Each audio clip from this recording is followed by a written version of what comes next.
애틀랜타 라디오 코리아 9월 18일 월요일 오늘의 핫뉴스입니다.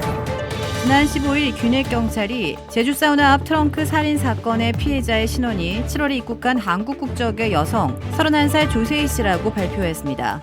귀넷 카운티 감옥에 구금된 6명 중 4명 이종현, 이준호, 이현지, 이가원은 판사로부터 4명 모두 살인 혐의를 비롯한 중범죄, 은폐 혐의 등을 받았습니다. 병원에 입원해 있어 이 자리에 불참한 에릭현 역시 살인 혐의를 받았고 미성년자인 15세 소년은 청소년 재판에 서게 될 예정입니다. 판사는 이 시점에서 보석은 불허한다고 말했습니다. 3명의 용의자에게는 국선 변호사가 배정됐고 이준현은 변호사를 선임할 것이라고 말했습니다. 이들은 범행 과정에서 숨진 여성을 불에 태워 담요에 감싼 뒤 트렁크에 실었다는 사실이 드러났습니다. 애틀랜타 총영사관의 조우영 경찰 영사는 피해자 조 씨의 어머니와 통화를 마쳤으며 유가족이 방문할지에 대해서는 아직 논의 중에 있다라고 전했습니다.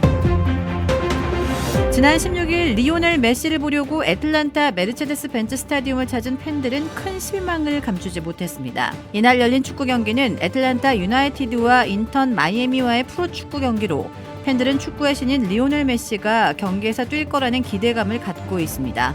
하지만 메시는 90분 경기 내내 벤치에만 있을 뿐 경기를 뛰지 않았습니다. 경기에 앞서 인터 마이애미 측은 월드컵 남미 예선을 치르고 온 지 얼마 되지 않았기 때문에 메시의 컨디션을 봐서 경기를 출장할지 결정하겠다고 밝힌 바 있습니다. 메시는 아르헨티나의 국가대표로 경기를 치르고 3주도 안 돼 6경기가 기다리고 있었고 연장전 경기 중 부상을 입기도 했습니다. 하지만 일각에서는 메시가 인조잔디 구장에서 경기를 뛰지 않기 때문에 메르체데스 벤츠 스타디움에서는 출장을 하지 않았다는 의견도 있었습니다. 이날 경기를 보기 위해 스타디움을 찾은 관중은 7만 1,635명으로 미국에서 가장 많은 관중으로 들끓었던 경기에서 메시는 끝내 벤치를 벗어나지 않았습니다. 이날 경기는 5대2로 애틀랜타 유나이티드가 승리하며 마무리됐습니다. 미국에서는 팬데믹 3년간인 2020년부터 2020년까지 120만 유닛의 아파트먼트가 완공돼 시중에 공급됐습니다. 이에 올해부터 2025년까지 3년 동안에도 135만 유닛이 더 나올 것으로 예고되고 있습니다.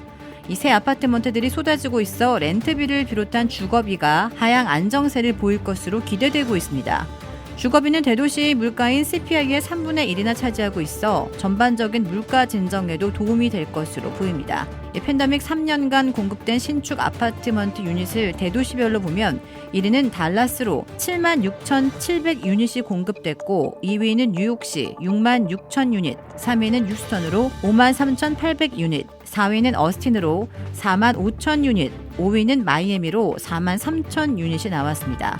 애틀랜타는 3만 9,500 유닛으로 8위를 차지했습니다. 미국의 대형 건강보험사들이 일반 복제약에도 최소 3배, 최대 100배 이상 비싸게 바가지를 씌우고 있는 것으로 나타나 파문이 일고 있습니다. 건강보험과 약국을 동시에 운영하고 있는 대형 회사들은 제너릭, 즉 복제약으로 될 경우 한 달 수십 달러로 싸지는데도 이 수백 달러, 수천 달러를 부과한 후에 환자들에게는 디덕터블 등 본인 부담금을 대폭 늘리는 수법으로 바가지를 씌운 것으로 밝혀졌습니다. 펜실베니아주의 한 청소년 구금시설에서 수감색 9명이 난동을 틈타 집단 탈출했다가 하루도 안 돼 전원 붙잡혔다고 오늘 미 언론들이 일제히 보도했습니다. 이 보도에 따르면 이들은 전날 오후 8시께 펜실베니아주에 있는 청소년 구금시설 아브락스 아카데미에서 난동이 발생한 뒤 탈출한 것으로 전해졌습니다. 이들은 여성 직원 2명에게 접근한 뒤 그중 1명에게서 탈출에 필요한 열쇠를 탈취한 것으로 추정됩니다.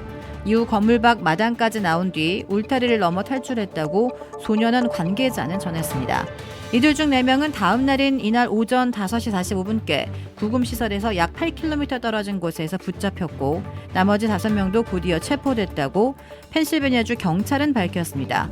경찰은 이들과 면담한 뒤 이들을 어디로 보낼지 결정할 방침입니다.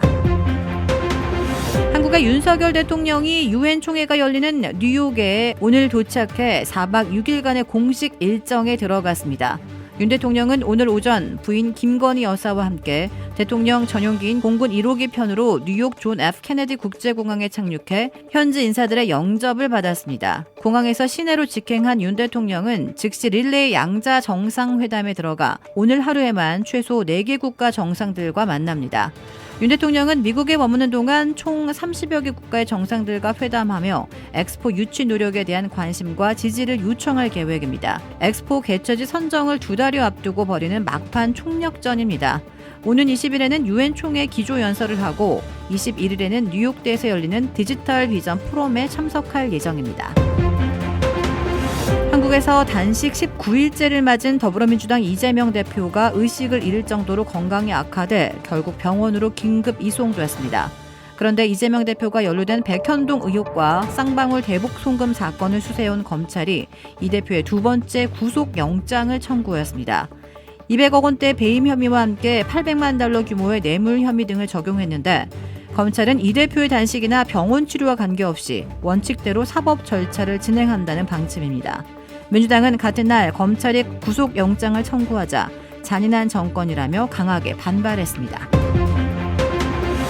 한국 드라마와 영화를 넘나들며 활약해온 원로 배우 변유봉 씨가 향년 81세 일기로 한국 시각 18일 별세했습니다.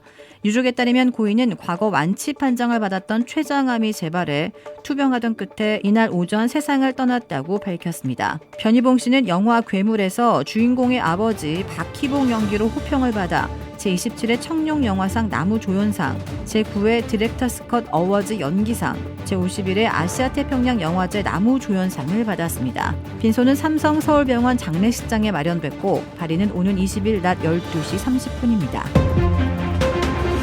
주택 구매뿐만 아니라 커머셜, 웨어하우스, 비즈니스 건물까지 부동산계의 큰손 이주환 부동산. 크레딧 카드 빚 최대 80%까지 탕감.